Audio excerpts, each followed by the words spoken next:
Afternoon friends. இன்றைக்கி நம்ம ஒரு சூப்பரான சாம்பார் ரெசிபி தான் பார்க்க போகிறோம். எல்லா டைம் மாதிரியும் ஒரே மாதிரி சாம்பார் பண்ணாமல் நான் இன்றைக்கி டிஃப்ரெண்ட்டாக ஒரு சாம்பார் ரெசிபி தான் பண்ண போகிறேன். வாங்க எப்படி பண்ணுறதுன்னு பார்க்கலாம். இன்றைக்கி நமக்கு சாம்பாருக்கான தேவையான பொருட்கள் இதெல்லாம் தான். நான் சின்ன வெங்காயம் எடுத்துருக்கேன், ஒரு 20 சின்ன வெங்காயம். அண்ட் வெண்டைக்காய் பொரியலுமே நம்ம இன்றைக்கி பண்ண போகிறோம். நான் குக்கரில் பார்த்திங்கன்னா பருப்பு வேக வச்சுருக்கேன். என்ன பருப்புன்னு பார்த்திங்கன்னா இன்றைக்கி நம்ம சாம்பார் வைக்க போகிறது பாசிப்பருப்பு, பச்சைப்பருப்பில் தான் இன்றைக்கி நம்ம சாம்பார் வைக்க போகிறோம். நான் இதுக்கு ஒரு கப்பு பச்சைப்பருப்பை 4 மணி நேரம் தண்ணியில் அலசி ஊற வச்சுட்டு இந்த மாதிரி குக்கரில் போட்டு தேவையான அளவு தண்ணி விட்டு 8 விசில் வச்சு எடுத்துக்கிட்டேன். நல்லா மசிகிற அளவுக்கு நம்ம கரண்டி வச்சு நசுக்கணுன்னா நசுக்கிற அளவுக்கு இருக்கும். வாங்க தாளிக்கிறது எப்படின்னு பார்த்துக்கலாம். நான் இன்றைக்கி தாளிக்க பார்த்திங்கன்னா மண்சட்டியில் தான் தாளிக்க போகிறேன். எப்போவுமே மண்சட்டியில் செய்யும் போது ரொம்பவே நல்ல ஒரு சுவை கிடைக்கும். எங்கள் வீட்டில் எப்போவுமே நாங்கள் தேங்காய் எண்ணெய் அப்படி இல்லைன்னா நல்லெண்ணெய் செக்கில் அரைச்சது யூஸ் பண்ணுவோம். இன்றைக்கி நான் எடுத்துருக்கிறதுமே செக்கில் அரைச்ச நல்லெண்ணெய் தான். ஒரு 2 ஸ்பூன் நல்லெண்ணெய் சேர்த்துக்கிறேன்.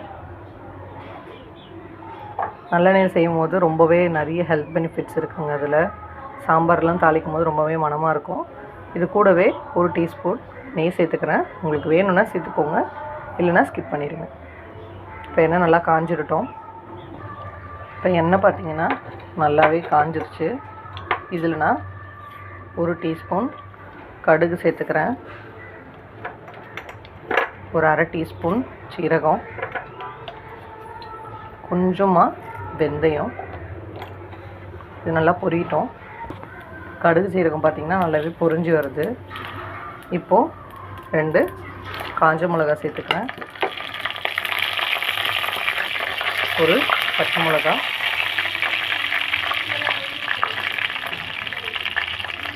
கொஞ்சம் கருவேப்பிலை, கொஞ்சமாக கொத்தமல்லி. இது கூடவே நான் பொடியாக நறுக்கி வச்சுக்கிறேன் கொஞ்சம் இஞ்சி அண்ட் 10 பல் பூண்டு.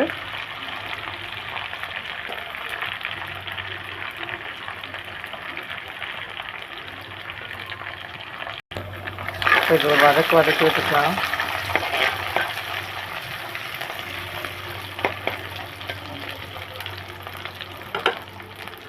இப்போ இது கூடவே நான் ஒரு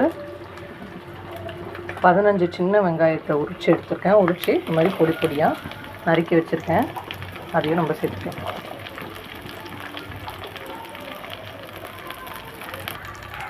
இப்போ அது கூடவே கொஞ்சமாக வெங்காயம் வதங்க கல்லுப்பு சேர்த்துக்கிறேன். வெங்காயம் நல்லா வதங்கட்டும். சின்ன வெங்காயம் போட்டு சாம்பார் பண்ணுறதுனால ரொம்ப டேஸ்ட்டாக இருக்குங்க. அண்ட் சின்ன வெங்காயிலுமே நிறைய சத்துக்கள் இருக்குது. முடி வளர்கிறதுக்கெலாம் ரொம்பவே ஹெல்ப் பண்ணும் சின்ன வெங்காயம்.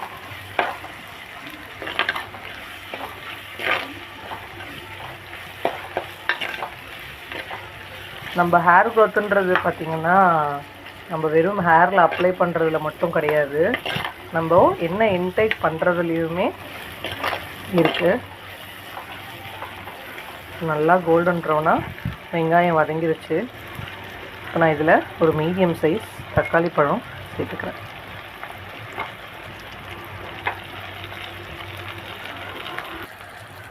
தக்காளி நல்லா வதங்கட்டும். அதுக்கப்புறம் நம்ம மசாலாலாம் ஆட் பண்ணிக்கலாம். இப்போ தக்காளியும் நல்லாவே கொஞ்சம் வெந்து வந்துருச்சு.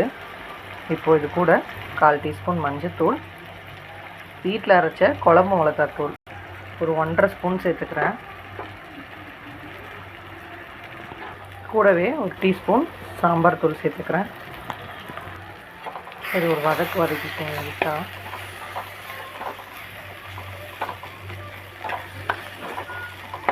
இப்போது பருப்பு வேக வச்சுருக்கேன்ல, அந்த தண்ணியை இதில் ஆட் பண்ணிக்கிறேன்.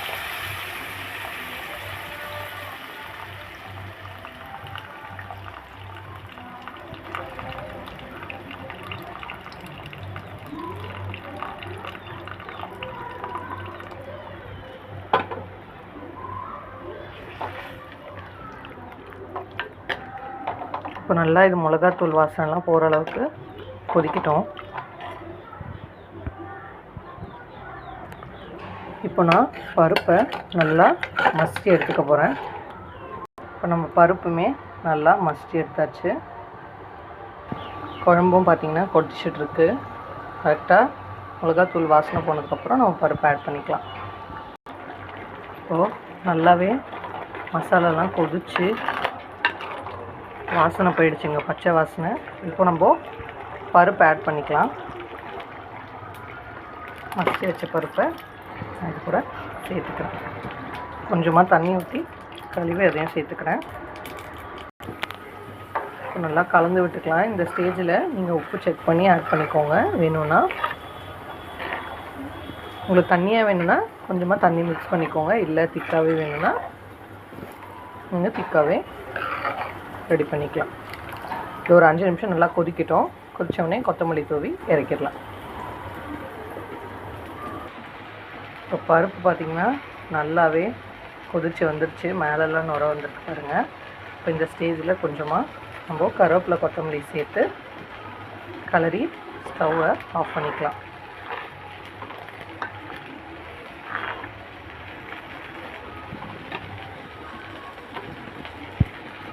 அவ்வளோதாங்க, சூப்பராக என்னோடய ஸ்டைலில் பச்சை பயிறு வச்சு ஒரு சாம்பார் எப்படி பண்ணுறதுன்னு பார்த்துருக்கோம்.